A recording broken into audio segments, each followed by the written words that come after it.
Pro Group Management. Workers' comp that works for you. Today kicks off week 12 of the legislature. Welcome to Nevada Newsmakers. Andy's got the rundown. We've heard from the executive branch and we've heard from the legislative branch. Today we talk to Chief Justice Deborah Agosti and we hear from the Nevada Supreme Court. And what about education and the budget? We talked to Howard Rosenberg from the Board of Regents and Terry Hickman from the Nevada State Education Association. Which one of the two should get the most money? Sam? Thanks, Andy. And coming up on the Pundit panel today, Pat Coward and Martha Gould. It's all coming up next on the all-new Nevada Newsmakers.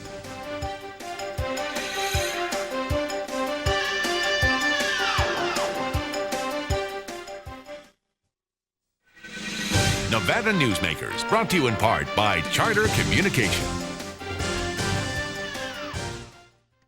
Today's lesson, another reason to take the Gold Rush Club Card Challenge. With the Gold Rush Card, you really have 3 cards in one.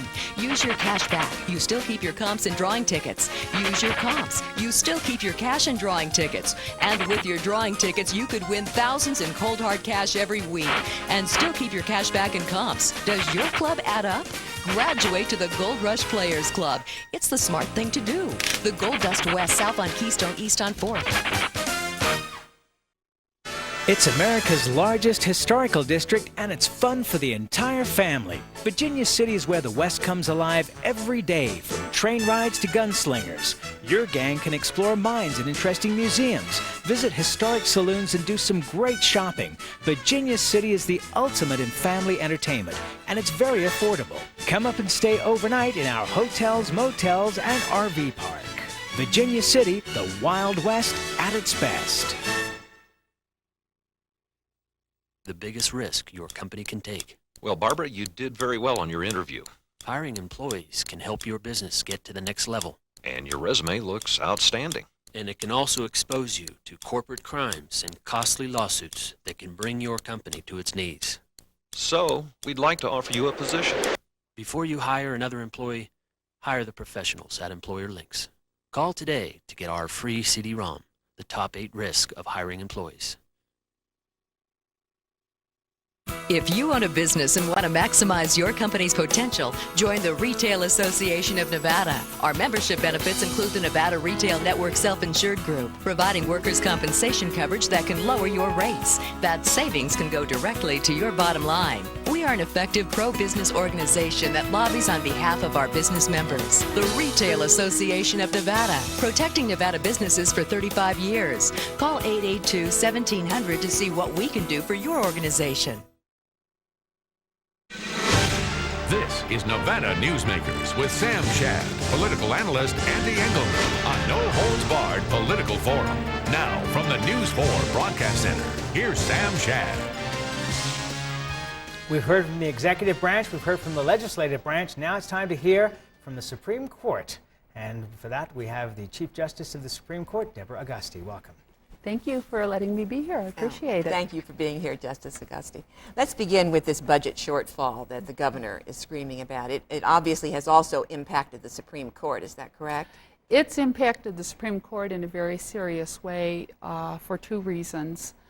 First of all, the court has tried very hard to cooperate with the governor in making the 3% cut in the current fiscal year that everyone at the state level was asked to make, and we did so. But in addition to that, the Supreme Court's funded in kind of a funny way. We are not a 100% general fund budget. Over half of the Supreme Court's budget is funded with administrative assessments. These are fees tacked on, aside from the fine, in a misdemeanor case all across the state. And a portion of those dollars come to the Supreme Court. They're analyzed by the legislature in every session. The amount that is going to be available is projected and then approved for our budget. And what has happened is this. Our total budget is $8.5 million. We're a small state budget. Over half of that is administrative assessments. Since September 11th, the administrative assessments have taken a nosedive. Now, is that because people aren't being assessed fines or they're not collecting them? The collections are at the same percentage rate that they've ever been. In fact, there have been improvements. What's happened is the focus in law enforcement, I believe, has switched from traffic to patrol, more security type duties because of the country. That means less tickets are being written. Less tickets are being written, that means less assessments are being assessed. That's less assessments to collect. So even if you collect at a high rate, you're not going to collect the same amount of money. You bring up an interesting point, because I don't think most people will be aware of that. That City of Reno writes a traffic ticket and you get a cut? We get a portion of the administrative assessment. The courts in general do, and that includes the Supreme Court. Now, what's happened is, to date, well, this figure's about a week old, but we are short $713,000, money that was budgeted, money that we were told we had that just didn't show up in this fiscal year because the administrative assessments are down. So aside from the 3% cut that we made for the governor, we've taken an additional and even larger hit because the administrative assessments that the legislature depended on when they fixed our budget this year didn't arrive. But Justice, isn't that figure, doesn't that equate to the raises that the court got last year? I don't think, no, the raises, as I understand it, are, no, the Supreme Court raises are in our budget. I'm thinking of the district court raises are in a separate budget. Our budget is purely the Supreme Court. So the raises for all of the district judges are in a different budget. Right. The two don't equate one to the other. But had you not gotten the raises, wouldn't the shortfall not be there? No, no, no. The $713,000 wouldn't be there regardless. We've been forced to hold several positions open and vacant as a result of these. And even with that having been done, we've asked our secretaries use both sides of a piece of paper before you put it in the recycling bin. I have not, I'm the Chief Justice of the Supreme Court, I'm not using my cell phone because, everything that we can do right now, we are trying to do. We've tried very hard to cooperate with the legislature in doing this. No, if you take 7 justices and the amount of raise that was authorized by the legislature, you're not going to get to, you're never going to get up to $713,000. For the biennium, No, so you won't get there. Okay. You just won't get there. This is kind of been a thorn in my side, and I know that it's legal, but and accepted by the legislature. But in just about every other elective office, you don't get to get the pay raise until you're reelected. And yet on the Supreme Court, there's been a makeup here of where you can serve on commissions and boards and make the same amount of pay from serving on those boards that equalize the salary. Do you think that's right? Do you think that's fair? I think that there is no other term as long as a Supreme Court term, which is a 6-year term. And I think the public does understand that in that 6-year term, there's no cost of living increase. There is nothing. There is just the salary. And so the salaries are looked at for all government officials at a certain, at one time. And so when that 6-year cycle rolls around to look at the Supreme Court's salaries, they're not just looking at the Supreme Courts, they're also looking at the district court judges, and some of those judges are also on off cycles. They've done this with the family court judges when they instituted family court. It used to be every district judge in the state ran at the same time, and now that's not so. It's almost every district judge. If I were playing the devil's advocate, though, one would say that you run for the job and you know what the pay is going in, sure, and that's for a 6-year term. Absolutely, absolutely. And it was the justices that asked the terms to be made 6 years, asked to have it lengthened from 4 years to 6 years. Well, certainly, and as well with the district court, and the justices of the peace have asked for the same for them too. But the rationale one for the other isn't the same rationale. The idea, the terms have lengthened throughout the country, with the idea being you want to pull the judges out of the political process as much as is possible. The idea wasn't lengthen our terms so that you can punish somebody financially for being on the court. What we ended up with is a situation, just to kind of concretize it, and certainly there's 5 different ways of looking at it. Justice Rose, when he was the Chief Justice, was the poorest paid judge on the court. And the additional responsibilities of serving as the chief now I'm starting to learn, you know, are vast indeed. And I think you've answered this more. We appreciate you doing that. We want to have you come back on and talk to us more about the appellate court system. Oh, I'd love to talk about the intermediate Will you do that? Will you come back court. for us? Okay, and we'll be back on Nevada Newsmakers after this timeout. I can't. CTX can help you negotiate your best deal. We've been your home team advantage for over a decade. Call us today because at CTX, local service still matters. Yeah, with CTX, you're homeward bound.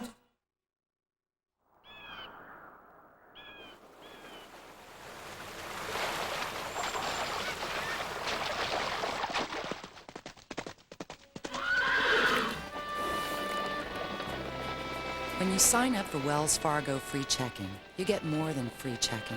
You get the freedom to bank when and where you want.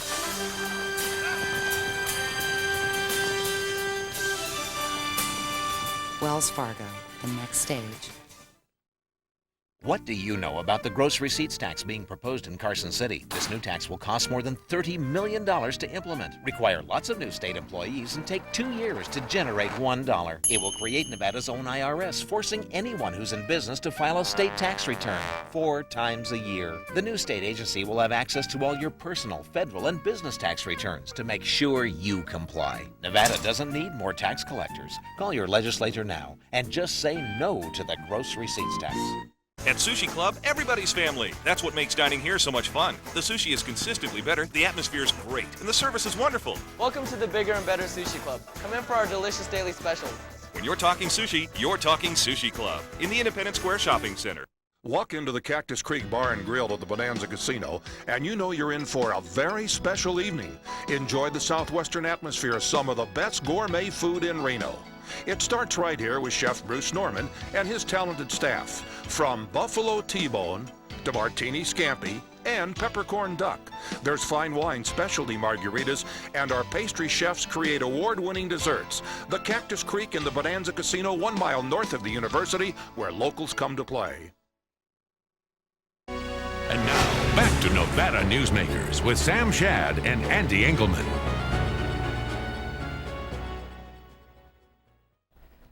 Welcome back to Nevada Newsmakers. We've got a hot debate on tap here with Terry Hickman, who is the president of the Nevada State Education Association, and Howard Rosenberg, who represents the Board of Regents. Welcome, gentlemen. Thank you for being here. Good morning. As we know from an appearance that Howard you made earlier with Chancellor Jane Nichols, the university system is saying that there is a gap, that children who come out of high school are not really prepared for college. Terry, we're spending all this money on education. They want more money. Why aren't our kids ready for college when they graduate from high school? Well, the answer is both interesting and complex. You have 5 minutes or less. Okay. We have more students than ever who want to attend college. College has become the way for students to be seen as being successful. There are many ways that students get to college, and not all of them are preparing them in the way that we think they should be. For example, it's not a requirement to complete Algebra 2 to graduate from high school.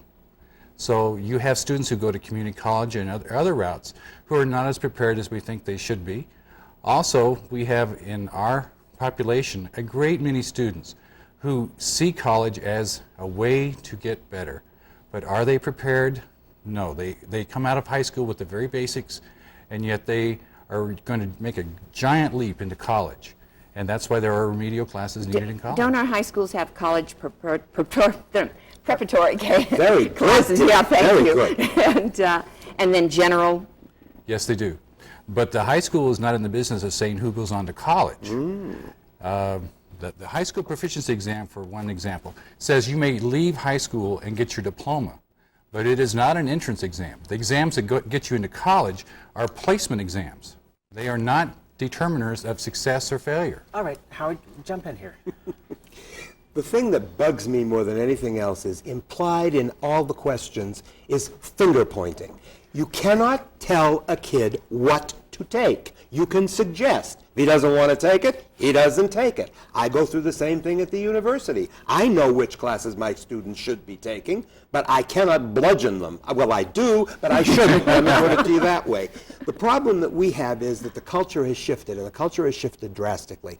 A lot of the youngsters that are in school today come from families where English is not the first language, where there isn't a long tradition of higher education. So they don't encourage the kids to go into the classes that will get them ready for school. Then, too, a lot of kids will make the decision, I can go to college the last year. They already are behind the 8 ball. They can't take the classes they need to get them ready. So we have to take them from where they are and bring them up. Okay, so I guess the bottom line on this is the bottom line, which is who pays. Right now, the university system is paying for this remedial education to get the kids up to snuff. Right. And the university system needs all the money it can get. Where do we find the economic base for this? Because obviously, if there's a logical course to go from high school into university, who pays? Well, in Nevada... Well, who should pay, I guess? P16 is a concept that we're trying to get into the state. Right. That we have a continuum from preschool all the way through graduation from a university. And that's a concept that's hard to get through here, but the fact is that students need to be on a track. And as a high school counselor, I can assure you, I try very hard to get the students to take the right classes to prepare them. But again, it comes into choice. Students don't always, and one of the things that people need to realize is that children are not all going to do the same thing at the same time. It's like saying every child should do something at the same time. That doesn't exist. What if we gave seniors a placement test? One that the high schools did, all the high schools would do is hand it out to have them take the test, send it back to the university, and let it be graded, and you can tell the child just where they... That's exactly what happens with the ACT and SAT. That's already there. No, that doesn't tell them whether or not they're ready for college. Yes, it does. Yes, it does. That is the basement of placement in university. Is the entrance exams. Regardless of what class you've taken at the university, you still must take these placement exams. The ACT unless your ACT is high enough to let you go directly in. Right. Why is it the state of Utah spends less money per pupil than Nevada does, but their students score higher on tests? Look at the difference in the populations, Andy. There is a total difference between the kids that we're dealing with in Nevada and the kids that they're dealing with in Utah. I don't think we're that much larger than... It's not even a question of larger. It's demographics and where the kids are and where they need to be. Do you know how many of our high school students... You're saying our kids are not as bright as they are? No, not a question of brightness at all. It's a question of, do you know how many of our kids in high school are working jobs to help support their families? And they're also supposed to do their homework? Okay. Yeah, that's rough stuff. 10 seconds apiece here, okay? Who should be paying this differential here? Should it be the university system? Should it be the high school system? Or should there be a third party in here? There is a third party. It's called the public. We pay our taxes. The public wants the success of students.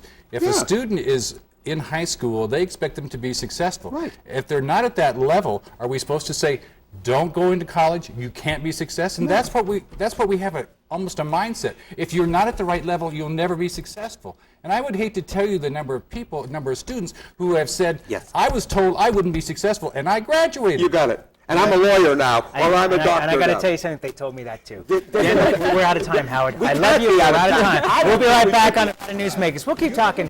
Before you head to Carson, take care of yourself with a visit to Tamarack Junction. Catch a hot cup of coffee and the morning news on one of our 32 TVs and enjoy the best food in South Reno. Tamarack Junction, your junction for fun. South Virginia and Amati Ranch Parkway.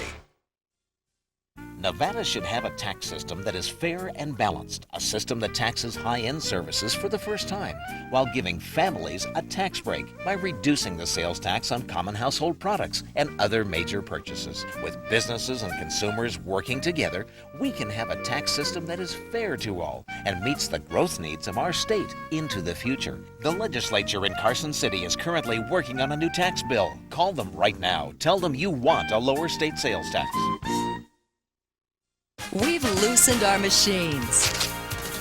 We've given you the Gold Dust West Gold Rush Club, Reno's best slot club. You can win lots of jackpots. Play longer.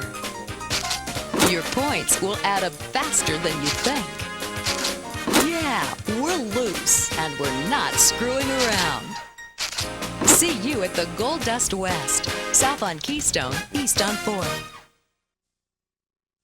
It's America's largest historical district, and it's fun for the entire family. Virginia City is where the West comes alive every day, from train rides to gunslingers. Your gang can explore mines and interesting museums, visit historic saloons, and do some great shopping. Virginia City is the ultimate in family entertainment, and it's very affordable. Come up and stay overnight in our hotels, motels, and RV park. Virginia City, the Wild West at its best.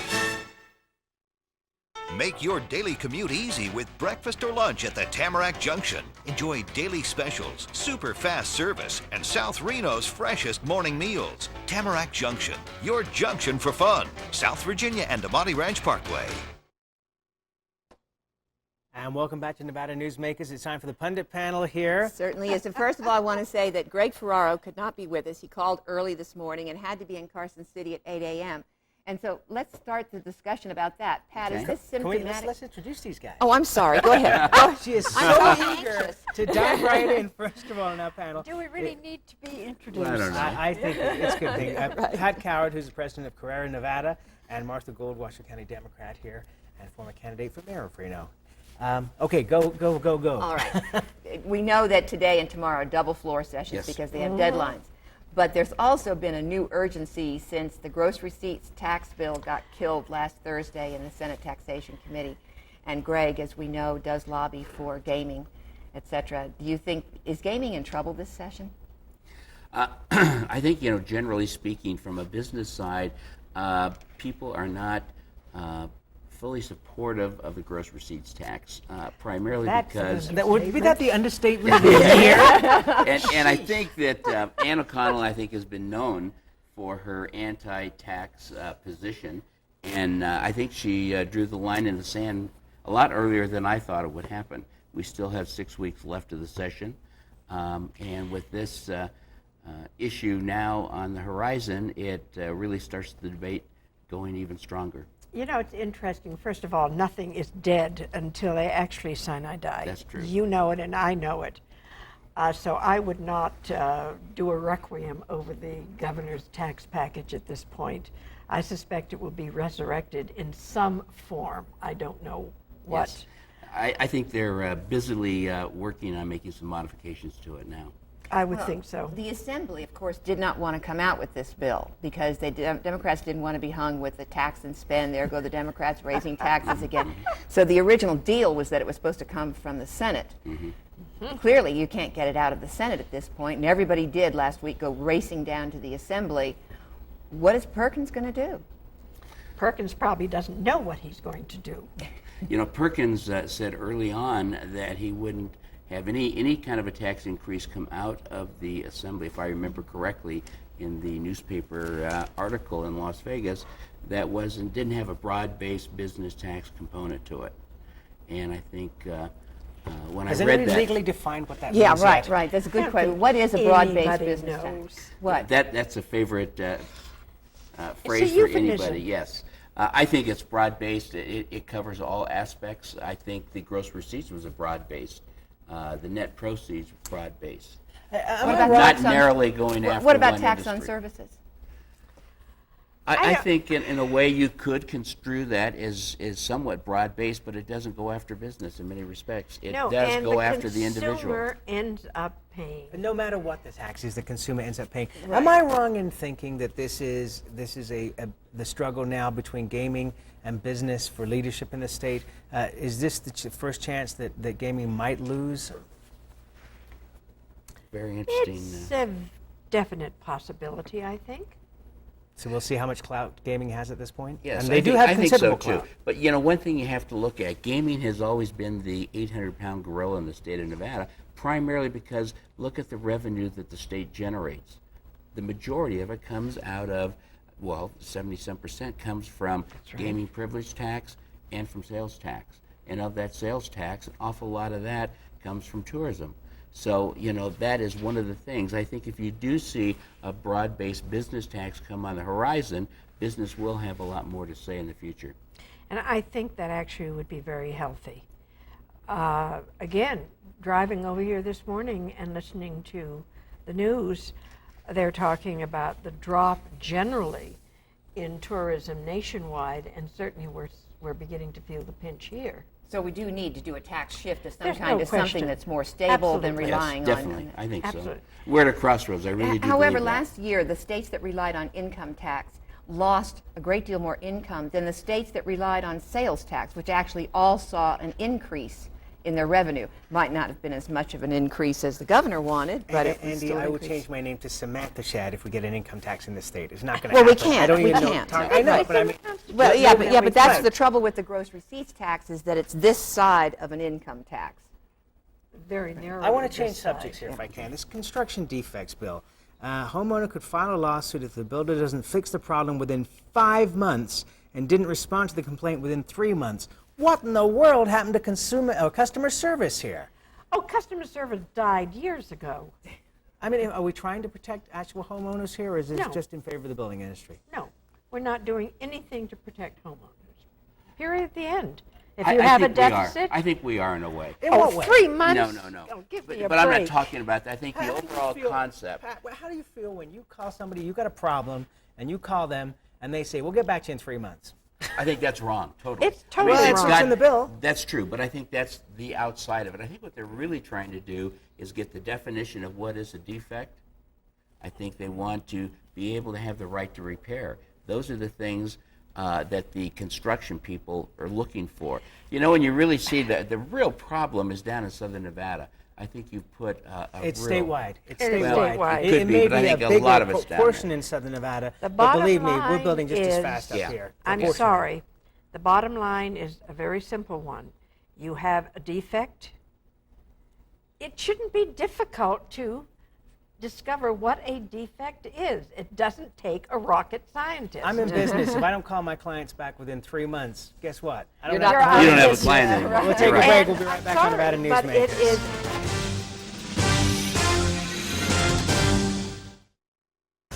If you're talking sushi, you're talking Sushi Club. Year after year voted the best place for sushi. 11 chefs on staff to serve you. Better ingredients for consistent high quality. And lots of room, so bring your friends. Sushi Club in the Independence Square Shopping Center. My name is Howard Dodge. Working in conditions like this winter's storm in the Sierras is harsh. But I know people need me out there. So I'm here for you, keeping your lights on for any emergencies. Which is good for me, because I'm a customer too.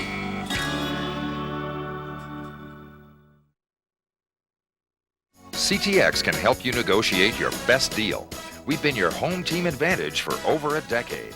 Call us today because at CTX, local service still matters. Yeah, with CTX, you're homeward bound.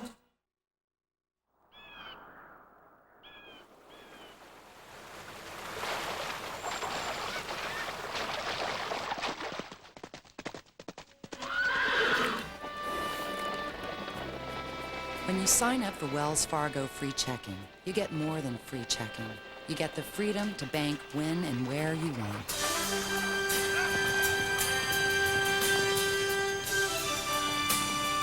Wells Fargo, the next stage. Atlantis is cooking up a party. It's every diner's paradise. Toucan Charlie's Buffet and Grill, consistently voted Reno's best buffet by locals. Experience the Mongolian barbecue, new Asian station, and sumptuous exhibition stations filled with fresh entrees, salads, and desserts. Try the Friday night seafood buffet and Sunday champagne brunch. Atlantis.